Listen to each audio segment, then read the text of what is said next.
Hi friends, I'm Kyla and welcome back to the Infinite Library, and I am finally going to be starting what will hopefully become my monthly wrap-ups again.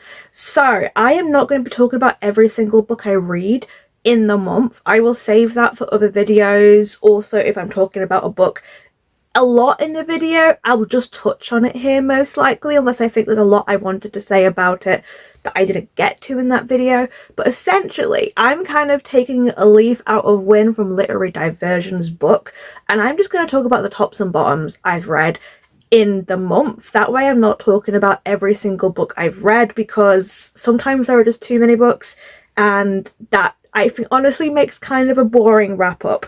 So I will very briefly talk about the stats, I suppose, that I did this month, but again, I'm keeping this pretty brief. So I had a really good reading month in January.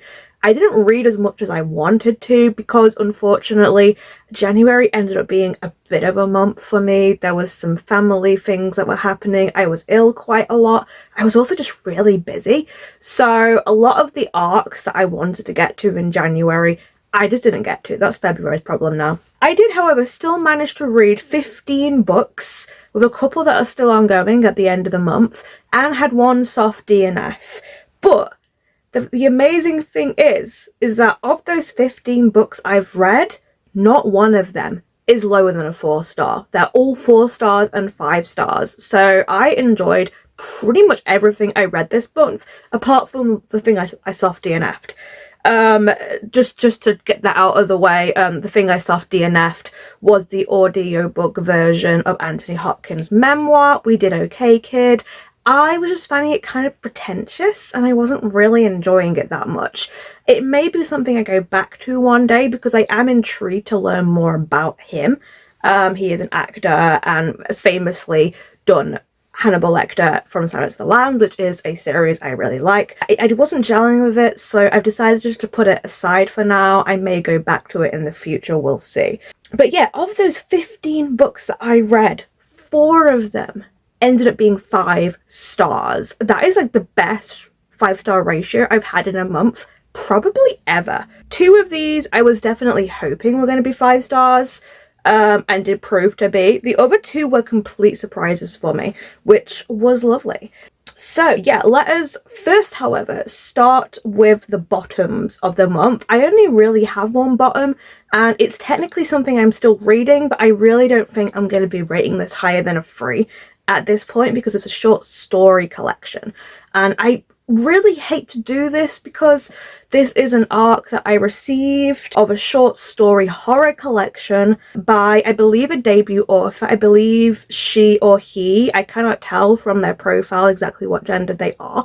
I believe they might be a Jamaican immigrant, and I want to love these stories so much, but unfortunately I just don't. This is Not Everyone Stays in the Light by A.N. Butler, and it's just a bunch of like horror short stories, very folk horror in vibe, I would say. It's a lot to do with ghosts, but these honestly are kind of coming across as little vignettes, I think, rather than fully developed stories for a lot of them. Like, this is a very short book. It's under 100 pages, and they've packed like about 10 stories into this. I'm not going to go through every single one, because I'm still only halfway through this collection as I'm reading, but honestly, if it wasn't for the fact it was an arc and it's really short, I probably would have DNF'd this. I just don't think the writing, unfortunately, is particularly amazing. I do think there's some good ideas in the stories, and I like that we are seeing a lot of Jamaican protagonists, because we don't see that very often, but I think, unfortunately, the execution of the actual stories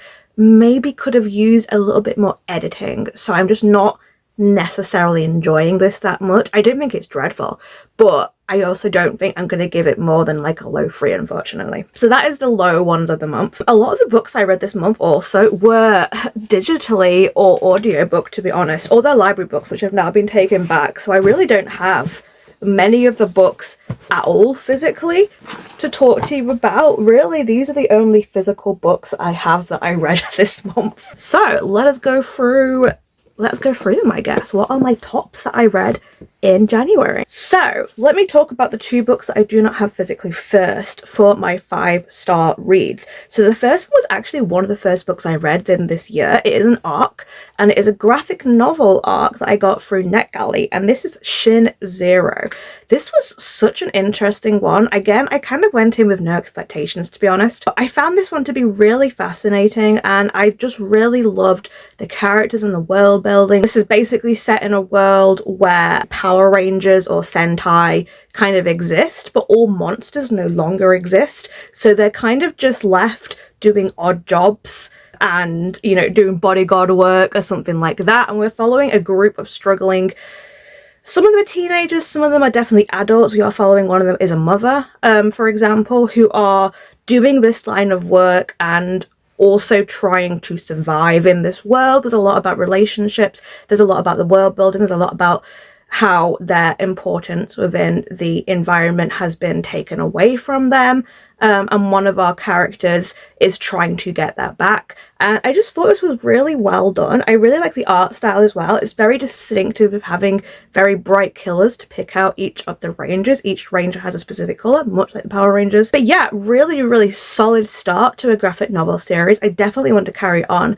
and I would highly check this out when it gets released. The other one was an audiobook, and this is a book that is already out, I believe, but I got an audiobook arc for it. And it's also a non-fiction. This might be one of the first times I've ever given a non-fiction 5 stars, and that tells you exactly how good this book was. This is Bad Indians Book Club by Patty Krawiec, and this is essentially a book about books, but specifically about Native American, Indigenous writers, authors, and stories. And I thought this was so brilliantly researched. There's a foreword as well by Omar I've forgotten their full name, but they are the one that co-wrote This Is How We Lose the Time War, I believe, and they talk about it from their own perspective, and it was just so well done. And I just loved every moment of it. I really want to get my own copy because there are so many things that are mentioned that I want to go back and check, and like authors and stories and stuff I want to read. But like, if you're really looking at trying to read more diversely, I would highly recommend this book. I think it's written in a very accessible way. It's written in a very interesting manner as well, rather than it being like, I think sometimes when you have these kind of books, they come across a little bit preachy, but this is also talking about how the author herself has been a bad Indian, in that she hasn't necessarily been as critiquing of the culture herself. She's like let certain stereotypes stand when maybe she should have not been doing that. And she's talking about being a bad Indian in 2 terms. One is that you are not necessarily being true to your own culture, and the other is that you were propagating that stereotype of your culture, and neither of them are great. But it was just super interesting to hear her thoughts about it, and I just thought it was amazingly well researched and a really brilliant non-fiction book. The last 2 5 stars are ones I do actually have, and the first one was one I was really hoping was going to be a 5-star, and it's a standalone manga called Goodbye Eri. This is by Tatsuki Fujimoto, who you may know more popularly as the author of the Chainsaw Man series. But this is just a standalone psychological drama, I want to say. There are kind of horror elements in here, but it is more of a psychological drama. And I got interested in this book because I watched a essay about this on YouTube, and it just sounded so fascinating, and it really did live up to what the video said it was going to be like. It blew me away, quite honestly. I thought it was brilliant, and to accomplish this in a standalone manga and for it to feel complete is amazing. Like, I do like the Chainsaw Man series, but it was one that had to grow on me as it got further in, and then I ended up really loving it.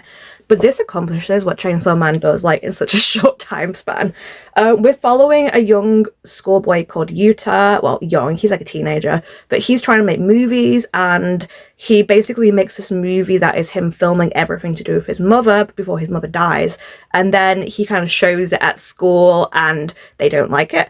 So then he ends up meeting this girl called Eri, who encourages him to make another movie, and together they make a movie where he is filming her every moment. And it was really interesting, and there is so much done with just like blank space.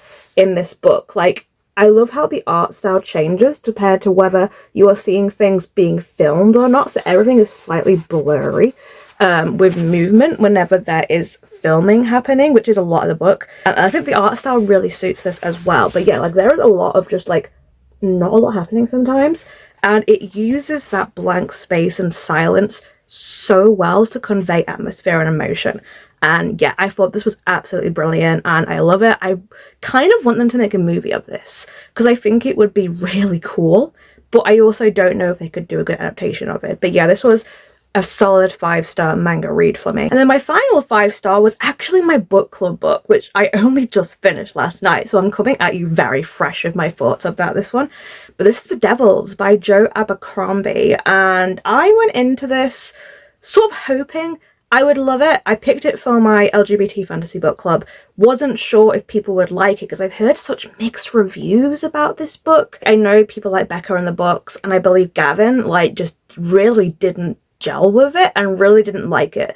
But when they were talking about the things I didn't like about it, a lot of what they were saying was stuff that I think I do like in fantasy. Like, it's being kind of grotesque, it's more horror. The humor, they also said they weren't sure they didn't like, and I'm always really iffy with humor in books because a lot of the time humor doesn't work for me, but the humor in this book worked so well for me. This is my first time reading Joe Abercrombie. I know this book is not a lot like his other books. I think his other books are a lot more serious, a lot more grimdark, whereas this book is just fun.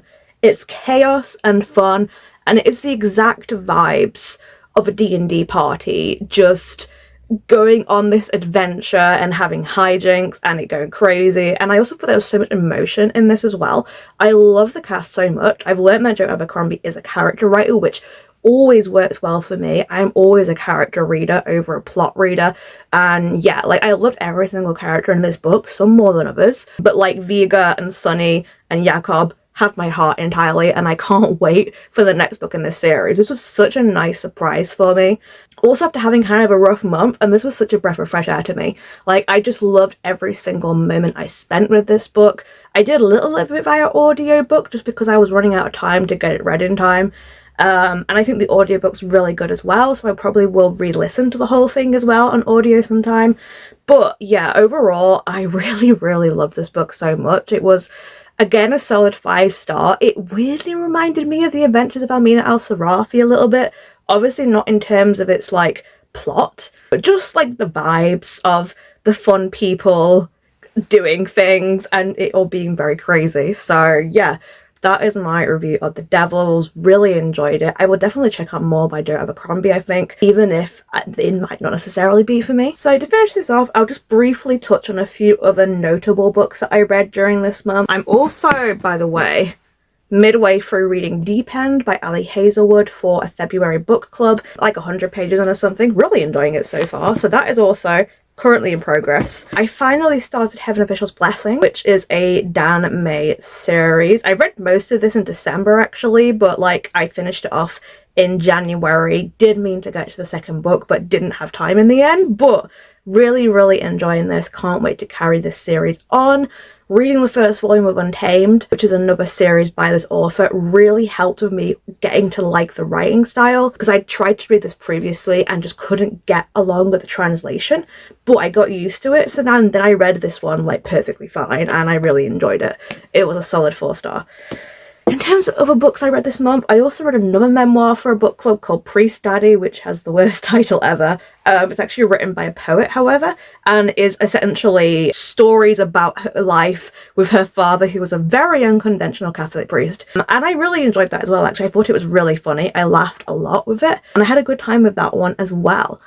Only other books I can think of at the moment that are coming to mind, I read an arc for a really interesting BL manga, which is actually omegaverse. I don't read omegaverse very often, but this one kind of intrigued me. And I think this is the first time I've ever seen a manga that is a BL omegaverse not be a romance. This is Omega Megura, gorgeous art style as well, but this is very much a take on what would the world actually be like if omegas and alphas and all that kind of thing were real, and that was society. And then there is another branch of people called Megara who are omegas who cannot have children, and they are basically considered like a lower class and all this kind of thing. And we're following a Megara who used to be like a wife of this really rich noble family, and he ends up finding this like boy who is like a bastard child of the family and brings him in to try and get him to be the new heir. But really it's a way for the two of them to kind of like get back into the family and get rich and take over the family. It's kind of got heist vibes a little bit, but like also like a very, it's very much more a family drama than it is a romance so far, and I really enjoyed that take on it. It was just so different to me from what little I read of this genre, but I know this has got quite a couple of volumes as well, so I do want to carry this one on. I think I just thought it was really interesting and well done in terms of it being about the society and it being more of a drama than it was like a steamy romance, which I think a lot of these books are. So yeah, those are the books I want to talk about. Here you can see a graphic of all the books I did read this month, as well as my individual ratings of them. Some of them I may not have talked about because they are going to be talked about in upcoming videos, but I feel like you found this interesting. I found this a lot easier to film. I think it's going to make a much quicker video, which is going to actually make me keep doing these monthly wrap-ups. And on that note, I guess, until next time, stay safe, stay cozy, and I'll see you in the next video. Bye!